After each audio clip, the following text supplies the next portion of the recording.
el autocar, llega a Nueva York, al principio con dinero, luego pierde esa maleta tan bonita que tiene él de piel. Lo lamenta. El plano primero con el drive-in, ese es precioso, ¿no? Es dar el toque moderno para entonces, que claro, visto y 30 años después canta. Es lo que le hace menos clásico, el toque moderno. Sí, sí, eso, y tú lo decías mientras veíamos la película, es el toque de Nouvelle Vague que sale en Resnais, esa forma de contar las cosas confundiendo al espectador, porque yo no me he logrado enterar de nada de lo que le pasó en la infancia. Lo intuyo, Hombre, lo intuyo, pero hombre, sí, parece que es huérfano, que lo han dejado en la abuela, que la abuela tenía muchos novios, que después se enamora de una chica, que no se sabe bien si la chica se acuesta con alguien más del pueblo o algo así, etcétera. Con la abuela y con los novios, con lo cual explica también un poco el despiste con el que llega. Pero es que eso creo que resulta absolutamente innecesario. Aparte de que efectivamente, hablando en términos modernos, también canta un poco la forma de cantar el flashback, porque la presentación de la película es soberbia y creo que es, no voy a decir casi lo mejor de la película, pero sí realmente porque es casi el final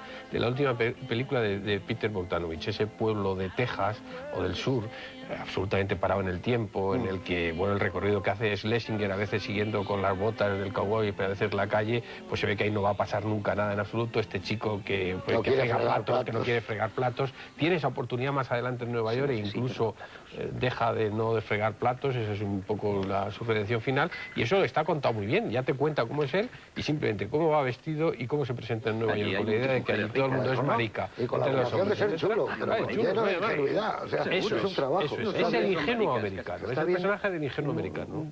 Una parte del flashback en la que sí que te deja entrever por qué él tiene tanta seguridad en que sirve para eso. Y es porque se lo decía a su abuela, claro que tu abuela siempre habla bien de ti, no sé cómo decir, que toda su información sobre su poderío físico le viene un poco por la abuela y por esa especie de novia rara que... Pero la abuela tenía un gran conocimiento del tema, como queda claro también en los... Me parece casi como un chiste, es decir, yo sé que voy a ser un buen amante en Nueva York porque de pequeñito me lo decía mi abuela, ¿no? Sí, para fijar un poco lo que es, primero el paso del tiempo, como decía Eduardo, han pasado 30 y tantos años desde el rodaje de la película, y en aquella América, efectivamente, detenida entonces en el tiempo, en el sur, en Texas en concreto, el elemento de la radio. Es curioso cómo él no se separa del aparato de radio y cómo la radio, aunque luego muy recientemente... La pierde también, como la maleta. Pierde todo, pero él la acerca, la radio en un elemento, no sé si él lo lleva como un elemento de modernidad, pero en todo caso de acercamiento a la ciudad soñada, que en ese caso es Nueva York, cuando va en el autobús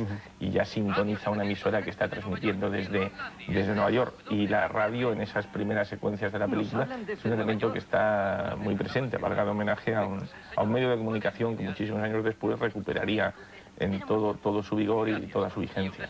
Pero le da un toque a él anacrónico, porque no se ve a nadie en Nueva York yendo con un transistor circulando. Pero en Texas posiblemente... Da el toque paleto. Claro, exactamente, que es lo que quiere saltar. Él cuando llega y entra en la habitación del hotel barato aquel, como se llamaban todos, el barato Dixie, el barato Carter, y ve que hay que echar 25 centavos para ver la tele. Y entonces pone la radio. Luego ya no tiene más remedio que ver lo que tarda en dar la propina al conserje ese que abre la ventana y hace todo lo posible por prolongar la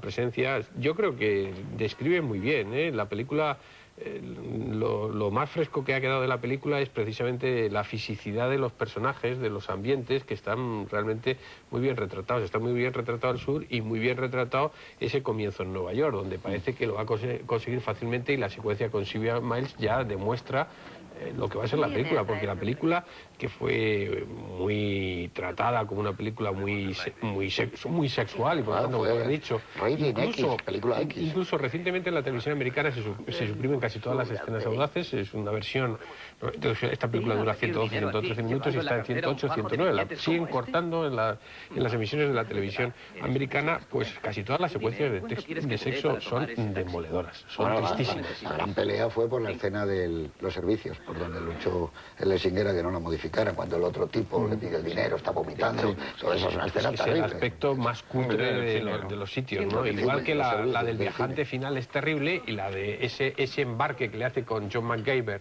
el fanático este que tiene especies al corazón de Jesús en el cuarto baño, la verdad es que son demoledoras todas esas secuencias. Es curioso porque estuvieron pensando hasta el final si rodaban una secuencia explícitamente homosexual entre Dustin Hoffman y Jon Voight, y Schlesinger parece ser que no llegó a rodarla, no se atrevió porque creía que quedaba más como una buddy movie, implícitamente algo de ello, porque hay algunas situaciones en la película de unos ciertos celos de uno y de otro en determinado momento, ¿no? Y creo que queda bien incluso el situarlos en el sitio peor, que es un edificio, unos ocupas, en el que no tienen nada, ¿no? Se está demoliendo ya. Se está demoliendo, ¿no? Que se lo quita. Hay una de las críticas que tuvo la película cuando se estrenó es que le achacaron a Schlesinger que fuera demasiado explícito en algunas de estas escenas a las que estáis haciendo referencia, y que otro tipo de directores podrían haberlas esbozado o simplemente haber dejado un ligero esbozo de donde se incluyeran. Yo ahí no estoy de acuerdo. Yo creo que las escenas están, dentro de su crudeza, están perfectamente bien tratadas, y esa escena a la que tú haces referencia, que no se rodó, me parece absolutamente innecesaria en la película. Sin embargo, él remata muy bien, a mi juicio es uno de los valores de la película, todas estas escenas, sin caer en ningún caso en lo que decíamos al principio, en ningún tipo de cine X, ni siquiera, ni por supuesto porno, porque ninguna escena de las que hemos visto en la película pueden tratarse como tales. Algunas que pueden ser, luego lo veremos, más eróticas. La fuerza de la película es el personaje que viene como a trabajar en un banco, a ser chulo, pero es naif, es tierno. Está orgulloso de eso. Es una moral ingenua. Y luego es muy buena, y luego le quiere a su amigo enormemente, y no duda, porque hasta el otro piensa, le has matado. Porque claro, para sacar el dinero, para llevárselo. Hay una gran película americana, un clásico del cine americano, que es deudora de esta película en muchos aspectos, que es Taxi Driver. Estoy totalmente de acuerdo. Mucho. Eso que estábamos hablando, el corazón de Jesús, hay mucho de todo lo que recoge. Acordaros cuando siempre llega De Niro y todo lo que le ha pesado en el taxi, la gente. Es que coge también, ahí coge los dos aspectos, ahí mezcla los dos aspectos de Nueva York, el aspecto, vamos a decir, cutre y marginal, y el aspecto. Pero yo creo que tiene algo esta película, ¿no?, que es muy difícil de coger o sea, que no es casual. Y yo creo que es buena parte del guión y casi especialmente cualidad de los actores, y concretamente de Jon Voight. Es decir, es muy difícil traspasar el clima y el estado de ánimo, hacerlos coincidir como lo hace coincidir Jon Voight. Hay escenas en que tú ves en el primer plano o en un plano medio de Jon Voight, ves la felicidad, lo ves, va andando por la calle, va sonando esa canción, hace bueno, hace sol, y él está contento. Es un perdedor, pero está contento.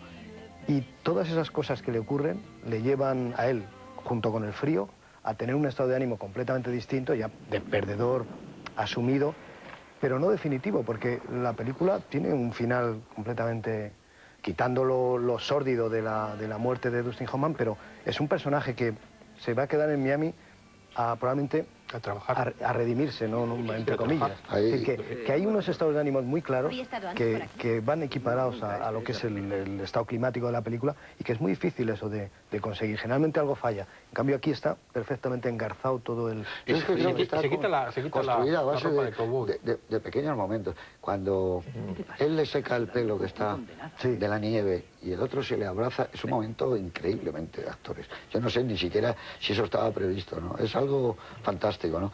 Y luego que Jon Voight no fuera conocido, que tampoco fuera tan conocido, Dustin Hoffman había hecho el graduado, pero la cara de Jon Voight era maravillosa, porque era como alguien que llegaba. Hay una entrevista muy famosa de Red Steed con él en la calle 42, y le diciéndole: es la última vez que vas a pasear por esta calle siendo un desconocido, mezclándote con esta gente donde has rodado, porque a partir de ahora la película va a ser una bomba, y lo sabían, ¿no? Y vas a ganar todos los premios. Y entonces dice: es que cuando veníamos a rodar, lo que sacaba Schlesinger era lo que veíamos. Nosotros a través de un escaparate veíamos a los tíos sacarse sangre para dar dinero. Y hablabas con ellos y era una gente estupenda, y las drag queen y con todo el mundo. Y todo el tipo que pasaba le veían a él vestido de cowboy, porque él se ponía de cowboy, como iban otros muchos, con el sombrero, y decía: y lo que es una pena es que ahora yo voy a coger este taxi, me voy a ir a mi casa ya, y nunca podré hacer esto. Lo que él no sabía también es que luego, como dices tú, Giuliani, la calle 42, pasados 6, 7 años, perdió todo lo, pues todo hay lo un que tenía, auténtico ¿no? regusto en cómo compone su personaje, que es muy difícil componer personajes. Muy difícil, además es un personaje maravilloso que lo tiene todo. Fíjate que cuando no le dieron el Oscar, él era el... ¿Quién ganó ese año? John Wayne, el cowboy. John Wayne.